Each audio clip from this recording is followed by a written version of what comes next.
मेरी दोस्त आयशा की शादी को अब 10 साल हो चुके थे। जब उसकी शादी हुई थी तो सबने उससे कहा था, अरे यार अब तो मज़े ही मज़े हैं, तुम्हारी ज़िंदगी में खुशियाँ ही खुशियाँ होंगी।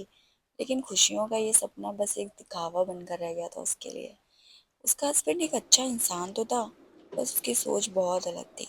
वो ये मानता था कि शादी के बाद जो औरतें होती हैं उनकी ज़िंदगी का मकसद सिर्फ घर संभालना होता है, बच्चे संभालना होता है और हस्बैंड की पसंद नापसंद के मुताबिक ही जीना होता है।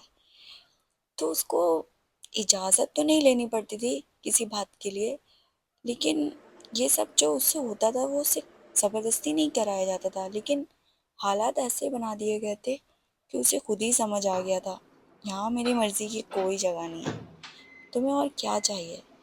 जब भी उसने अपनी कोई विश बताई अपने हस्बैंड को, कोई इच्छा बताई, तो उसके हस्बैंड ने प्यार से ही सही लेकिन ये जताया कि तुम्हें सब कुछ तो मिल रहा है फिर भी तुम खुश नहीं हो, इसमें तुम्हारी ही कमी है। वो समझ गई थी कि उसकी खुशियों की परिभाषा औरों से बहुत अलग थी। लोग कहते थे कि वो बहुत खुशकिस्मत है, उसके पास एक अच्छा घर है, पहनने के लिए अच्छे कपड़े हैं, ससुराल में इज्जत भी मिलती है, बच्चे हैं, गाड़ी है।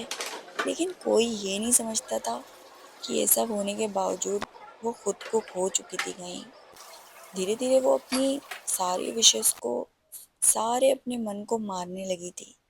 अब उसे बाहर जाने का भी मन नहीं करता था, पुराने दोस्तों से बात करने का भी दिल नहीं होता था, और वो वही बन के रह गई थी जो उससे उम्मीद की गई थी। एक अच्छी बहू जो शिकायत नहीं करती, एक अच्छी बीवी बनने की कोशिश। क्या यही जिंदगी है। एक दिन जब वो अपने कमरे में अकेले बैठी थी तो उसने शीशे में खुद को देखा।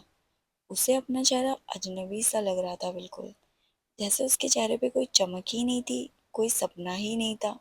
ये वही आशा थी जो कभी अपने सपनों के लिए लड़ना को तैयार थी। वो बहुत ज़्यादा सपने देखती थी, उसे बहुत कुछ करना था लाइफ में। उसने अपनी शादीशुदा ज़िंदगी को छोड़ने के बारे में कभी नहीं सोचा, क्योंकि उसे पता था कि दुनिया उसे कभी सही नहीं कहेगी, उसे अच्छी बीवी का टैग कभी नहीं मिलेगा। वो बस इसी ज़िंदगी को अपनी शिकायत, मतलब हकीकत को मानकर चल रही थी, आगे बढ़ रही थी। उसने इसी को अपनी ज़िंदगी की हकीकत समझ ली थी।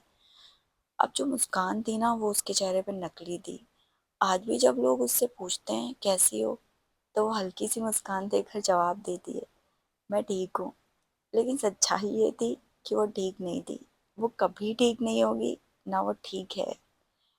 कुछ लोग ना बस अपनी ज़िंदगी इसी तरह जी लेते हैं, खामोशी में, मुस्कुराहट के पीछे छिपे हुए दर्द के साथ।